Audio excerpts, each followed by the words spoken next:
Assalamualaikum warahmatullahi wabarakatuh. Berjumpa kembali di Dorakes. Obrolan hari ini inspirasi esok hari. Hari ini sahabat kita kedatangan tamu yang cukup jauh ya dari kota sebelah, Lubuk Linggau tepatnya. Jadi bersama kita ada Bang Ari sama Bang Yogi. Yogi ya? Bang Yogi. Say hi dulu Bang. Say hi. Hai. Nggak kalah juga kita bawa adik bungsu ya. Ada Ridwan. Di say hi dulu ya. Oke, jadi sahabat hari ini kita akan berdiskusi ya terkait dengan beberapa hal, diantaranya di bidang pendidikan. Sebelum makanan kita sampai, nampaknya kita akan diskusi kecil ya. Jadi Bang Ari ini salah satu tim di dalam penelitian ya yang dikepalai oleh Dr. Evan ya, Bang Evan, Bang Evan. Nah, jadi insya Allah besok kita akan melakukan survei ke lapangan dan akan mengambil serta mengumpulkan beberapa data ya bersama tim. Nah, jadi hari ini kita ingin mendengarkan dulu seperti apa sih ya si montah yang sudah dibuat oleh Bang Ari dan tim. Oke, Bang Ari, bagaimana perjalanan Simota? Nah, jadi Simota ini mengingat dari tahun 2017 ya Bang Evan ya. Dulu kita sempat pengen buat buku penghubung awalnya ya, seperti itu. Berjalan muncul idenya di 2023 ya, 2022. 23 ya? 24. Nah, 24 sudah mulai muncul bibit-bibit Simota. Jadi di tahun ini ya sahabat, Simota alhamdulillah tetap bisa dilanjutkan ya dengan tim yang sama ya, dan semoga ini menjadi salah satu ruang ya untuk kita bisa mewujudkan startup terintegrasi ya di dunia pendidikan seperti itu. Jadi siapa dulu nih, Bang Evan dulu atau Bang Ari dulu mau berbicara ke buka dulu perjalanan Simota ya? Mungkin ke sumbernya. Ya, jadi langsung ke Bang Ari ya. Jadi Bang Ari mungkin bisa bercerita ya seperti apa desain Simota yang sudah didesain ya, yang aplikasi Simota yang sudah kembangkan hingga saat ini memang sudah bisa diimplementasikan secara ininya di lapangan untuk dicoba besok. Nah, teman tujuan dari gimana ya kita mau melihat respon dulu gitu Pak ya. Respon terhadap dari audiens ya, dari sampel yang ada di sekolah pesantren atau di pondok untuk melihat respon ininya juga kan, sekalian menemukan beberapa catatan-catatan penting atau beberapa hal yang perlu dikembang di ini lagi. Tapi kalau secara konteksnya dan secara substansinya sudah bisa dipakai gitu ya. Tapi masih perlu ada pengembangan tentunya sih. Itu tujuan kita kan sama-sama besok untuk cari tahu gitu ya. Oke. Lihatnya ke depan Bang, jangan ke sini. Apa? Lihatnya ke depan, jangan ke sini. Jadi Aku udah biasa. Oke, jadi Bang Ari, jika kita Oke. melihat dari story ya beberapa tahun yang lalu, Iya. terbayang nggak kalau Simota ini akan berlanjut sampai di tahun 2026 ini? Wow, itu tentu sudah terbayang sih sebenarnya. Apalagi setelah dari tahun 2024 dengan Bang Evan ya kemarin mengembangkan, Pak Ridwan juga sama ya, Iya, ketiga ya tim. kemarin ya, ke tim kemarin. Saya tim bayangan kemarin. Iya, Pak Yandi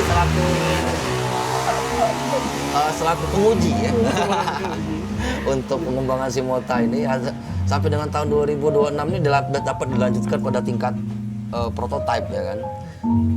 Ya semoga nanti ke depan ya pasti untuk pengurusan tentang masalah paten hingga nanti bisa dikembangkan sampai kepada tingkat hilirisasi dan bisa diproduksi lah secara massal dan bisa dimanfaatkan untuk masyarakat secara umumnya gitu kan, yang akan memanfaatkan Simota ini.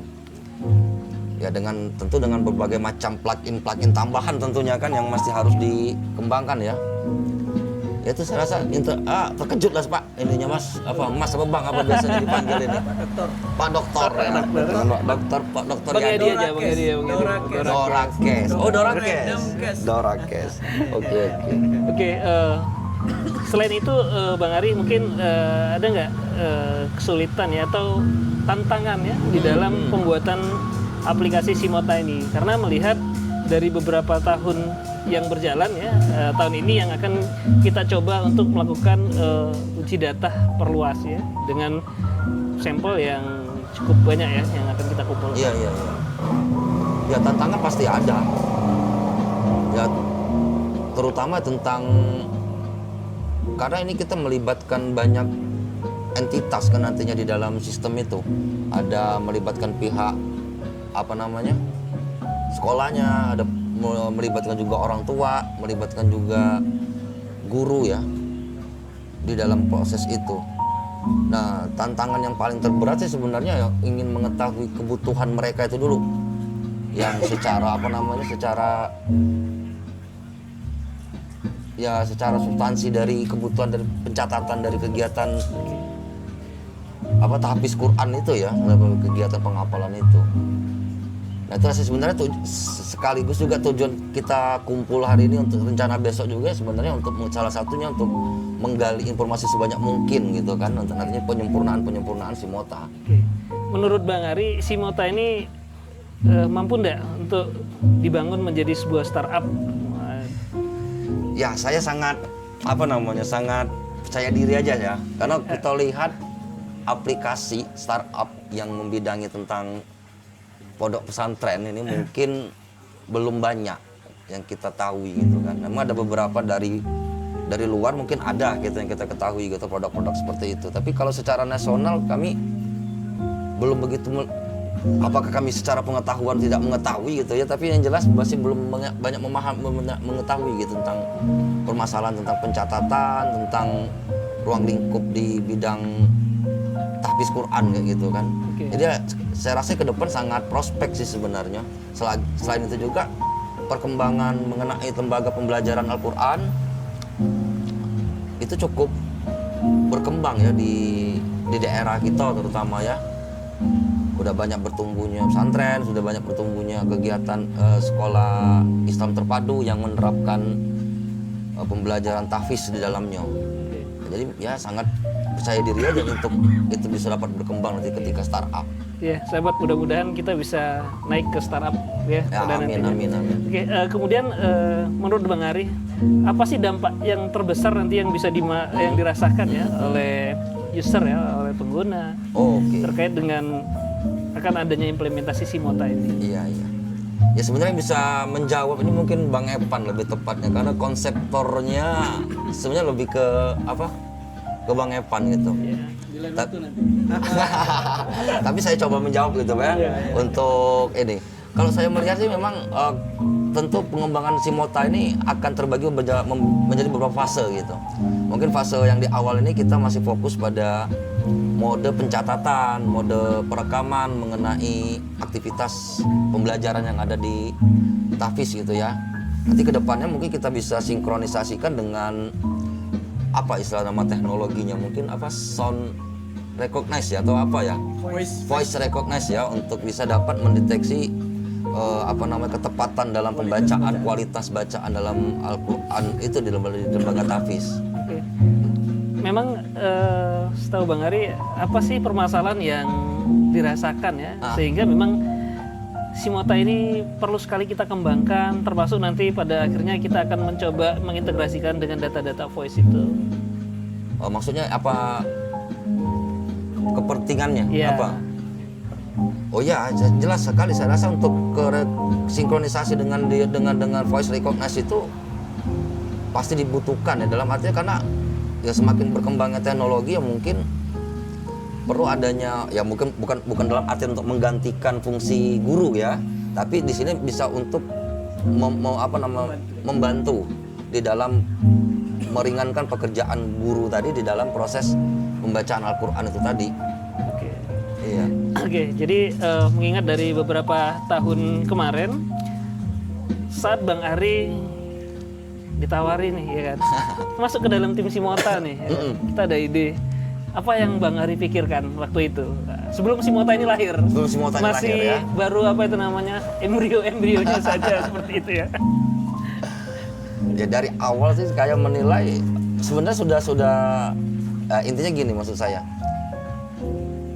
Dalam tim ini mungkin kita masih tergabung karena mungkin ada pendanaan dari pihak kementerian gitu kan secara. Tapi saya pikir ada tidak adanya nggak masalah untuk itu dikembangkan. Artinya ya karena positif aja kan untuk supaya aplikasi atau pengembangan sistem yang seperti ini bisa digalakkan karena ada prospek juga untuk ke depan di startup itu saya rasa ya itu ketertarikan dari awal sebelum ada Simota ya nggak ada pemikiran apa-apa artinya Pak. Jadi pada awalnya Nanti tulus aja gitu kan. Nah, iya. Nggak ada pemikiran Iya. apa-apa. Jadi pada awalnya kita belum tahu ya. Belum tahu roadmap apa-apa. riset ini mau dibawa mau kemana? kemana sehingga tuh berjalan dengan sendirinya terbentuk gitu kan roadmap itu kan.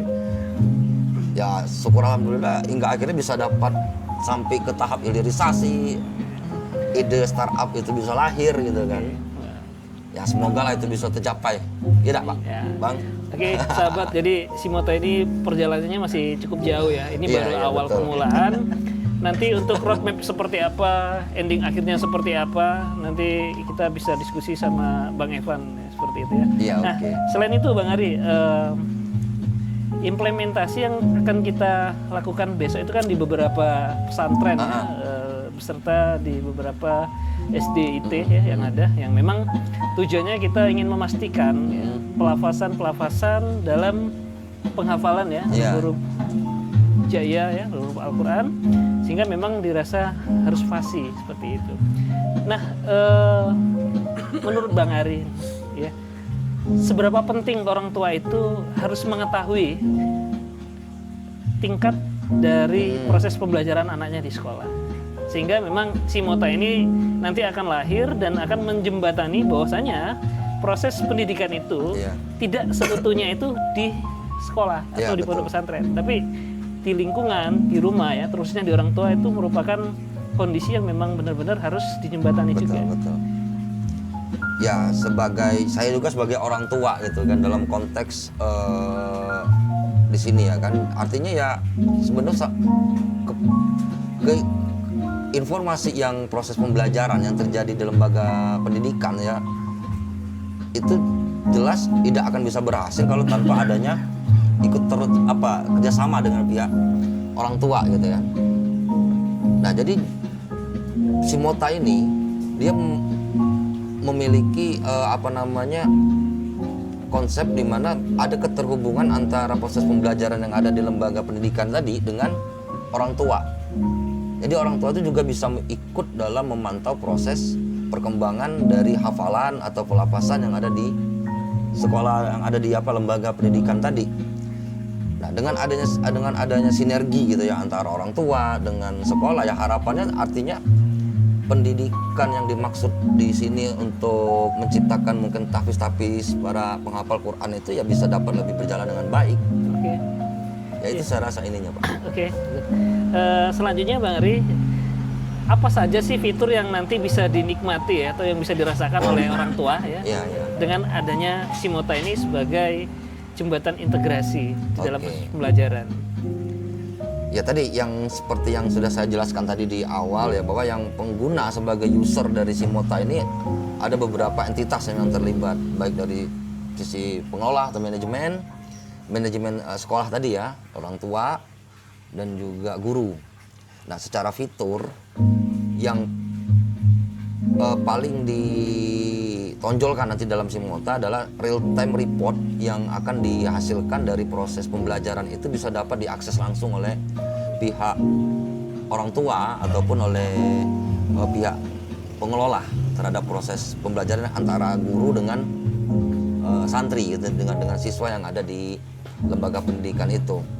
Nah, untuk sementara ya artinya konteks yang ada dalam Simota ini nilai yang ditonjolkan adalah real time dalam proses report tadi. Nah, tidak menutup kemungkinan nanti setelah pengembangan tahap selanjutnya adanya voice recognize tadi yang sudah masuk, itu mungkin salah satu juga nilai tambah juga gitu kan di dalam proses pembelajaran itu, sehingga ada otomatisasi proses pembacaan Al-Quran yang mungkin dibaca dan dideteksi oleh AI atau machine learning mungkin lebih tepatnya ya, machine learning. Oke. Jadi banyak sekali ya nanti Bang Arya Ya, fitur kurang lebih yang itu. akan dimanfaatkan ya, akan dirasakan oleh orang tua ya atau oleh usaha. Melihat kondisi yang seperti itu Bang Ari, seberapa tinggi tingkat kepedean bahwasanya aplikasi Simota ini akan bisa eksis? Oke. Kalau kita persentase berapa nih? Kalau misalkan dari angka 10 sampai dengan 100 mungkin. Di 100% Pak Iman. Dengan izin Allah 100%. Nah, 100% berarti. Dengan izin Allah. Iya, dengan izin Allah berarti 100% itu bisa apa tadi? Menjamin ya. Terrealisasi gitu kan dengan baik. Oke, jadi sahabat, memang Bang Ari ya bersama Dan tim rekan-rekan ya. yang lain ya dan tim, memang kita harus pede ya. Jadi kalau nggak pede produk itu nggak bakal bisa maju. Iya, betul, Ya, istilahnya seperti itu. betul. Jadi kondisinya harus pede. Oke, kemudian kan kita akan melibatkan beberapa instansi ya, nanti beberapa pondok pesantren. Apakah datanya itu akan tercampur menjadi satu atau memang akan ada pola pemisahan data ya, sehingga memang di setiap apa itu namanya instansi ya, pondok pesantren maupun SDIT itu tidak akan tertukar. Oke, ya. Nah, Simota ini sendiri kan memang dibuat dia menggunakan sistem apa namanya? Akun gitu ya. Account gitu kan. Jadi memang kalau secara manajemen data nggak akan mungkin posisi itu tertukar karena memang manajemen apa namanya? Akun itu memang sudah dikhususkan untuk satu sekolah gitu kan yang bisa diolah secara ini. Mungkin itu maksudnya Pak ya. Ya. Nah, oke, secara ini untuk informasi. Iya. Oke. Masih kurang pede. Ya, oke, sahabat. Jadi masih banyak ya obrolan-obrolan tentang Simota. Sebelum itu kita tampilkan dulu si kopi hitam. Wah, itu. Oke. Kita Siapa nih, ngopi-ngopi hitam? dulu. Nah, Cut, Pan. biar makin panjang ini. Tidak Itu macet. tubruk semua ini. Macet.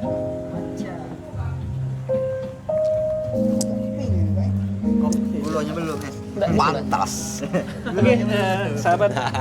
Jadi perjalanan Simota ini masih cukup panjang ya. Jadi dengan beberapa fitur-fitur ya yang sudah didesain oleh Bang Ari ya, beserta tim, sehingga memang proses di dalam pemilahan datanya itu tidak akan tercampur ya Iya. dengan data-data yang lain. Dengan kondisi yang seperti itu, Bang Ari, teknik seperti apa sih yang Bang Ari lakukan sehingga datanya itu tidak tercampur menjadi satu? Apakah ada ID khusus yang Oh iya. diberikan untuk instansi? Oh iya, oke. Ya memang apa namanya? Setiap lembaga atau lembaga pendidikan yang akan menggunakan layanan yang ada di Simota itu memang dia mendaftar gitu kan secara ini sekarang ini posisinya. Jadi dia nanti ketika proses mendaftar artinya ada user atau password yang sudah diberikan, digenerate oleh sistem sendiri gitu kan oleh untuk manajemen dari lembaga itu tadi. Jadi username dan password inilah yang nanti bisa memberikan membeda gitu antara si satu lembaga dengan lembaga yang lain secara ininya.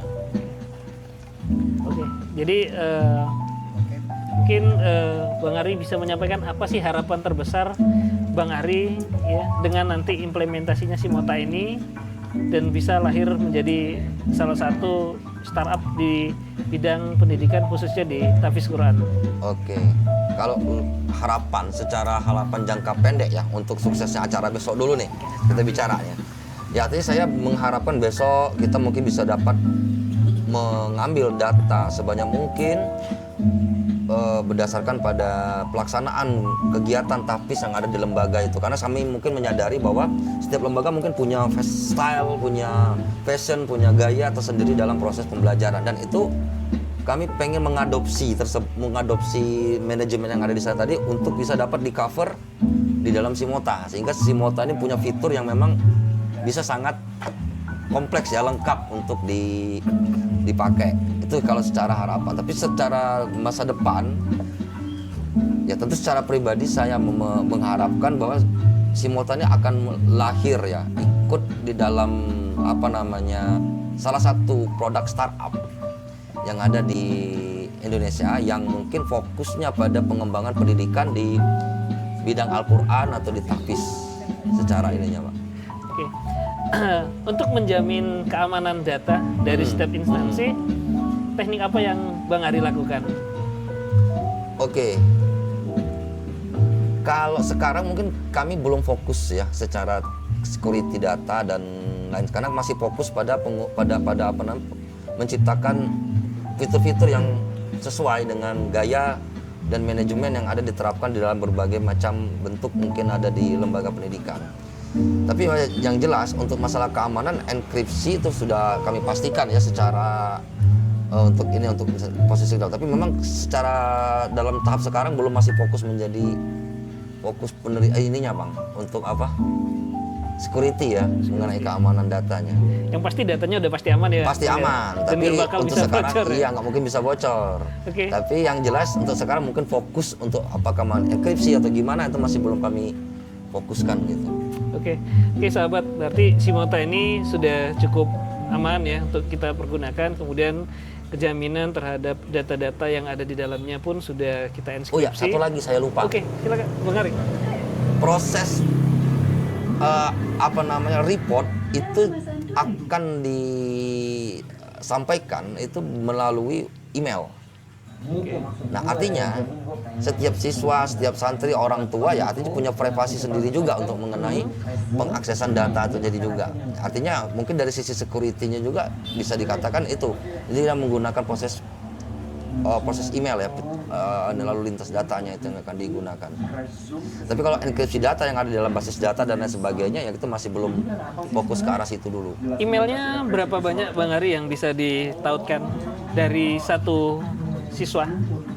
Untuk akun satu siswa ya setiap proses akun yang terdaftar kayak lembaga, orang tua, murid, guru itu dia mempunyai email sendiri nanti yang akan menjadi user dan password usernya dari sini tadi. Jadi seluruh report dan lain sebagainya itu akan melalui email pada proses pelaporannya itu. Siswa itu kan punya 2 orang tua tuh. Iya. Satu orang tua satu email atau kedua-duanya itu bisa satu orang tua yang didaftarkan di lembaga itu. Entah dia bisa melalui ayahnya atau boleh ibunya. Iya. Oke. Ya, enggak apa-apa Mbak. Enggak apa-apa Mbak. Kita ngobrol santai kok Mbak. Oke. Ya, kita bantu ya Mbak. Ini bisa dibantu ya Pan? Ayam bakar. Rido, ayam goreng tadi deh. Goreng ya? Nila bakarnya bagus. Ya. Nila bakar siapa tadi? Bang Ari. Nila saya. Masih ditangkap ya? Enggak, lagi dibakar. Iya. Kasih Mbak ya. Iya. Kak. Oke, jadi sahabat Dorakes, jadi Simota ini nanti akan didaftarkan dengan satu akun ya, satu akun user untuk siswa dan satu akun user untuk orang tua. Jadi betul. Ayah atau ibu itu bisa sama-sama menggunakan asal emailnya yang terdaftar satu seperti itu ya betul, Bang Ari ya. Betul. Oke. Sekarang kan orang tua ini punya email yang banyak Bang Ari. Kalau mereka salah atau lupa ya untuk mengakses email itu, apa yang bisa dilakukan oleh Simota? Ya karena proses pendaftaran itu harus mewajibkan menggunakan email. Kalau email, artinya memang proses itu akan dilakukan terpusat ke email semua. Jadi bisa sih kalau untuk proses pendaftaran, lupa password dan lain sebagainya, dia terfokusnya pada email tadi. Jadi kalau email saya rasa walaupun banyak, mungkin dia punya satu lah email yang ini ya. Memang nanti kedepannya mungkin kita akan coba tingkatkan prosesnya itu mungkin ke aplikasi WhatsApp atau ke SMS gateway atau WhatsApp gateway gitu kan yang bisa diiniin. Itu memang beberapa opsi yang bisa kita pakai nantinya untuk pengembangannya. Kalau fitur-fitur reset email atau emailnya diganti bisa di Simota? Email kalau diganti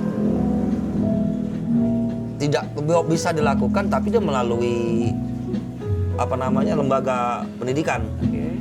Jadi lembaga pendidikan yang akan bisa mengubah itu, bukan dari orang tuanya atau dari guru gitu. Oke, sahabat. Jadi Iya. jika nanti user lupa ya akan akun email untuk bisa melihat data yang disampaikan oleh Simota, harus menghubungi pihak administrator ya yang ada di Lembaga. seperti itu ya, Bang Arya. Iya, kira-kira Oke, begitu. break dulu sambil makan. Oke, sahabat Dorakes, ngobrol hari ini, inspirasi esok hari. Sampai jumpa di sesi kedua. Oke.